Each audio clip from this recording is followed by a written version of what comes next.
Very good morning dear student. आज का topic हमारा बहुत ही इम्पोर्टेंट है।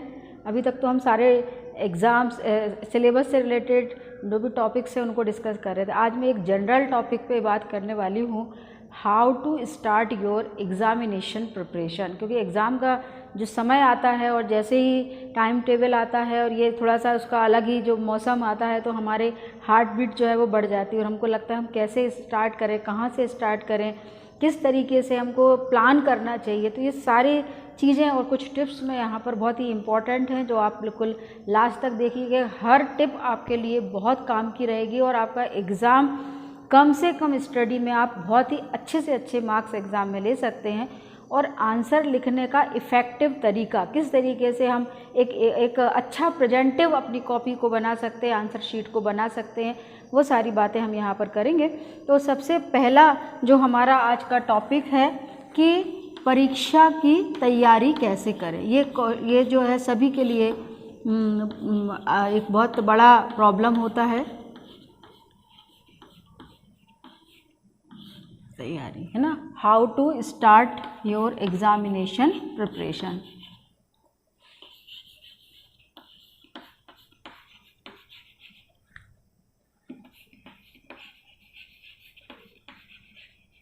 अब इसके लिए देखिए, सबसे पहला जो आपको तैयारी में स्टार्ट करना है वो है सबसे पहला कि जब भी आप स्टार्ट करेंगे अपना एग्ज़ाम प्रिपरेशन, आपके पास सबसे पहले होना चाहिए सिलेबस। कोई भी सब्जेक्ट हो, जो भी सब्जेक्ट हो, उससे रिलेटेड जो आपका सिलेबस है वो सिलेबस आपको पता होना चाहिए, आपको आपके हाथ में होना चाहिए, हार्ड कॉपी होना चाहिए। तो सिलेबस के बिना आप तैयारी नहीं कर सकते। बिना सिलेबस के आपको कुछ पता ही नहीं होगा कि किस तरीके से हमको कहाँ से स्टार्ट करना है। तो सिलेबस से हमको क्या होता है, बुक जब हम रखते हैं तो बुक में कई बार एक्स्ट्रा चीज़ें भी दी रहती हैं, कई बार कम चीज़ें भी दी रहती हैं। तो आपके पास सिलेबस से आपको एकदम एक सॉलिड पता होगा कि हमको इस टॉपिक में कौन कौन से ये चैप्टर है, इसमें कौन कौन सा टॉपिक आपके सिलेबस में, उसको हमको तैयारी करना। फिर दूसरा आपके लिए जो नीड है वो है अनसॉल्व्ड पेपर।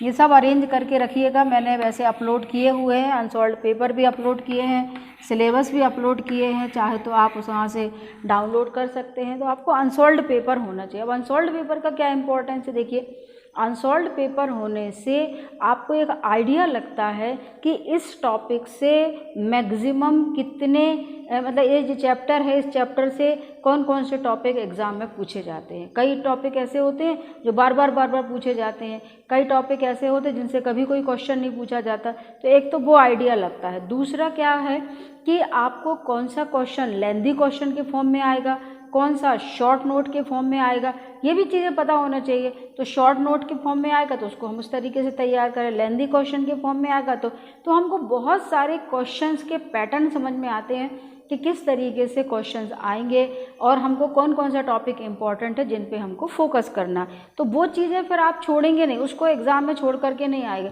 आपके पास सिलेबस है, आपके पास अनसॉल्व्ड पेपर, हमारा सिलेबस जब हम पैरेलल में रखेंगे तो जो क्वेश्चन आया है उसमें हमारे सिलेबस के किस टॉपिक से आया, 2018 में क्या आया, 2019 में क्या आया, 2020 में क्या आया। तो आपको पता चल जाएगा कि ये टॉपिक तो हमारा 18 में भी पूछा गया, 19 में भी पूछा गया। मतलब इसका मतलब है कि बहुत ही इंपॉर्टेंट टॉपिक है, इसको तो हमको कैसे भी एग्ज़ाम में छोड़ करके नहीं जाना है, अच्छे से उसको प्रिपेयर करना। तो ये एक हमारे आइडियाज़ लगते हैं। हम हमेशा टीचर के आगे पीछे घूमते हैं, इंपॉर्टेंट बता दीजिए, इंपॉर्टेंट बता दीजिए। अरे इंपॉर्टेंट तो आप खुद निकाल सकते हैं, आप दूसरों को गाइड कर सकते हैं, टीचर की वहाँ पे नीड ही नहीं होगी। हमारे पास जो अनसॉल्व्ड पेपर होंगे, हम खुद इंपॉर्टेंट क्वेश्चंस निकालेंगे। और आज देखिए अब एग्ज़ाम का टाइम आ गया, जिस दिन एग्ज़ाम है आपका, अब उस एग्ज़ाम में आपके पास 3 घंटे हैं। तो आपके पास 3 घंटे हैं और आपको जो क्वेश्चन सॉल्व करने होते हैं वो उसमें लिखा हुआ होता है अटेम्प्ट एनी 5 क्वेश्चन। ये बिल्कुल एक बेसिक पैटर्न होता है, अटेम्प्ट एनी 5 क्वेश्चन। अब 5 क्वेश्चन आपको जो है सॉल्व करना है। अब 5 क्वेश्चन सॉल्व करना है और सारे क्वेश्चंस लेंथी तो होते नहीं है।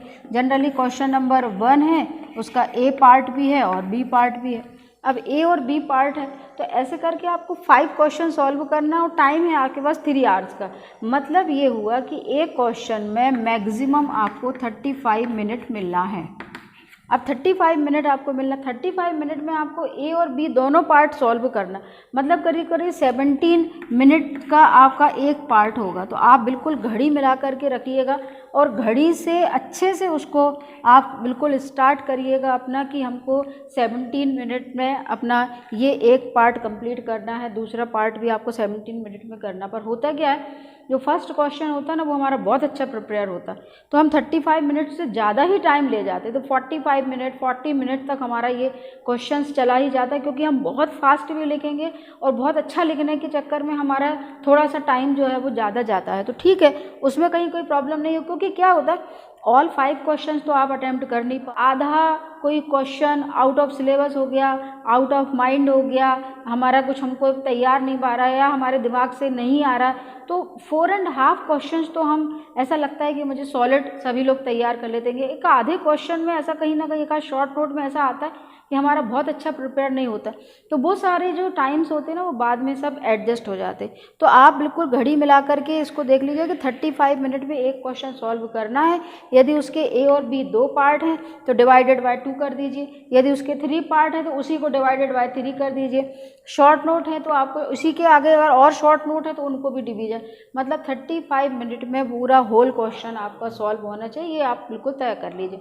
अब हम आपको बताते हैं कि क्वेश्चन लिखने का तरीका क्या होना चाहिए, किस तरीके से आप उसके अपने आंसर शीट को एकदम इफेक्टिव बना सकते हैं। तो देखिएगा, सबसे पहले तो क्वेश्चन का सिलेक्शन, यदि आपके पास सिलेक्ट करने के लिए है तो आप हमेशा ऐसे क्वेश्चन सिलेक्ट करिए जिसमें डायग्राम्स हों, जिसमें कोई फ्लो शीट डायग्राम हो, डायग्राम्स हो, तो वो चीज़ें जो हैं वो बहुत ही इफ़ेक्टिव होती हैं। आपके थ्योरी लिखने से अच्छा है कि आप डायग्राम वाला यदि अगर आप कोई भी क्वेश्चन सेलेक्ट करते हैं तो मार्क्स डेफिनेटली आपको अच्छे मिलने वाले हैं। और डायग्राम को जब भी बनाए इतना वेल लेवल्ड बनाइएगा, इतना वेल लेवल्ड होना चाहिए कि आपने वही चीज़ डिस्क्रिप्शन में लिखी है, टीचर को डिस्क्रिप्शन पढ़ने की ज़रूरत ही नहीं होना चाहिए। आपका एकदम वेल डिफाइंड आपका डायग्राम में ही सारा कुछ डिफाइन हो जाना चाहिए। अब देखिएगा, क्वेश्चंस को जब भी आप आंसर लिखेंगे इफ़ेक्टिव कैसे बनाना है, तो आंसर जब भी आप लिखते हैं हमेशा पॉइंट्स में लिखना, पॉइंट्स इन द सेंस कि बहुत सारी साइड हेडिंग्स में। जैसे मान लो कोई भी क्वेश्चन आया तो उसका आप सबसे पहले दे रहे हैं इंट्रोडक्शन, छोटा सा एक इंट्रोडक्शन 2 या 3 लाइन का हमको देना ही है। इंट्रोडक्शन आपने हेडिंग डाला, हेडिंग के बाद जो लाइन जाती है ना, इस पर आप बिल्कुल स्टार्ट नहीं करेंगे। आप कहाँ से स्टार्ट करेंगे, उसके नीचे से आपने ये स्टार्ट किया, फिर आपने पूरा यहाँ से इस तरीके से लिखते चले गए।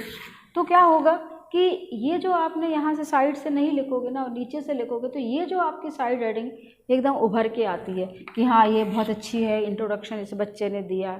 दूसरा, जब आपको डेफिनीशन देना है, डेफिनीशन के लिए आप बिल्कुल यदि किसी साइंटिस्ट के द्वारा यदि वो दी गई हो तो बाकायदा उसका नाम लिखें। अगर आपको याद हो बहुत अच्छी बात है, ईयर वगैरह याद हो बहुत अच्छी बात है, नहीं है यदि आपको तो डेफिनीशन लिख करके नीचे वाली लाइन से हमेशा इन्वर्टेड कॉमा के साथ और पूरा का पूरा अंडरलाइन करते हुए आपकी डेफिनेशन आना चाहिए। हमेशा अंडरलाइन करो, इन्वर्टेड कॉमा में लिखो, तो ये डेफिनेशन होती है। इसके बाद यदि मान लीजिए कोई भी आपको प्रॉपर्टीज़ देना है या यूजेस देना है या एप्लीकेशंस वगैरह कुछ भी देना, आप हमेशा जो भी प्रॉपर्टीज़ या जो भी यूजेस वगैरह आप दे रहे हैं हमेशा उनको नंबरिंग के साथ दें। अब जैसे आपने दिया यहाँ पर लिखा प्रॉपर्टीज़, अब प्रॉपर्टीज़ लिख रहे हैं तो प्रॉपर्टीज़ को कभी भी ऐसा पैरा में तो कभी नहीं लिखना, हमेशा 1 2 3 4 5 जो भी आपकी हैं, जितनी भी आपको प्रॉपर्टीज़ देना है उनको सबको आप क्या करेंगे, यहाँ पर हमेशा नंबरिंग के साथ देंगे। उससे बहुत अच्छा इफेक्ट पड़ता है, टीचर को भी लगता है अरे इसने 5 प्रॉपर्टीज़ लिखी, 5 यूजेस लिखे, तो यहाँ पर ये इस तरीके से 5 प्रॉपर्टीज़ 5 यूजेस भी लिखेंगे तो 1 2 3 4 5 इस टाइप से आपको लिखना है। तो ऐसे करने से आपका आंसर बहुत इफ़ेक्टिव होगा, टीचर को चेक करने में इजी जाएगा। टीचर अगर परेशान नहीं होगा तो आपको डेफिनेटली अच्छे मार्क्स मिलेंगे, और यदि टीचर को थोड़ा सा मैशी टाइप का दिखाई देने लगा तो वो मार्क्स जो है उतने अच्छे हो सकता है कि वो ध्यान ना दे पाए और उतने अच्छे मार्क्स आपको ना मिले। तो इस तरीके से नंबरिंग करके आपको करनी है। अच्छा, इसके बाद एक चीज़ और है कि मान लीजिए कोई डिफरेंसेस आपको आ गया है क्वेश्चन में कि भाई डिफरेंस लिखो, इसके बीच में डिफरेंस लिखो। कभी भी डिफरेंस वाला यदि क्वेश्चन सॉल्व कर रहे हैं उसको आप एक टेबुलर फॉर्म में ही लिखेंगे। मान लीजिए कोई भी आपका है ए और बी में डिफरेंसेस लिखना है आप टेबल बनाइए, ए बी लिखिए, फिर नंबर 1 डाल करके ये दोनों में जो डिफरेंस है, नंबर 2 डाल के दोनों में डिफरेंस है, नंबर 3 डाल के, 4 डाल के, जो भी है वो पूरे विथ एग्जाम्पल्स। आपको भले डिफरेंसेस कभी कभी बुक में दिए रहते, एग्जाम्पल्स नहीं दिए रहते, आप उसके बारे में जो भी आपने अलग से भी पढ़ा है कोई चीज़, आप उसको दीजिए। तो हमेशा टेबुलर फॉर्म में अरेंज करने से बहुत अच्छा इम्पैक्ट भी अच्छा पड़ता है, नंबर्स भी दिखाई देते हैं कि उसने 7 डिफरेंसेस लिखे हैं, 8 डिफरेंसेस लिखे हैं, 9 डिफरेंसेस लिखे, वो उससे एक अच्छा इफेक्ट पड़ता है। बशर्ते कि आप एक पैरा टाइप का लिख करेंगे कि ए पार्ट का पूरा पैराग्राफ लिख दिया, फिर बी आपने उठाया फिर उसका पैरा लिख दिया, वो उतना इफेक्टिव नहीं होता जितना आप इस तरीके से नंबरिंग करके लिखते हैं। उसके अलावा यदि कोई रिएक्शन लिख रहे हैं आप, है ना, कोई भी केमिकल रिएक्शन है, केमिस्ट्री है, रिएक्शन लिख रहे हैं, मान लो ए से लेकर के आपने बी बना दिया। अब ए से बी जो बनाया है, अब आप क्या करते हो, डिस्क्रिप्शन में पूरा लिखते रहते हो कि ये रिएक्टेंट है, ये प्रोडक्ट है, ये टेम्परेचर है, ये प्रेशर है, ये कैटालिस्ट, इतने घंटे लगे, इतना सब अपन क्या करते हैं डिस्क्रिप्शन में। आप डिस्क्रिप्शन में तो लिखें, आप यहाँ पर ही बिल्कुल टेम्परेचर कितना है, प्रेशर कितना है, कैटलिस्ट कौन सा यूज़ कर रहे हैं, कितने घंटे लग रहे हैं, सारा कुछ आप यहीं पे डिस्क्राइब कर दीजिए, है ना। कौन सा इनिशिएटर यूज़ कर रहे हैं आप या क्या कर रहे हैं, कितना घंटा लगा, वो सब कुछ आप यहाँ पर ही लिख देंगे। यहाँ पे एरो लगा करके लिखते हैं, यहाँ पूरी कंडीशंस आप लिखिएगा, एकदम बड़ा सा एरो बनाइए, एकदम क्लियर कट लिखिए।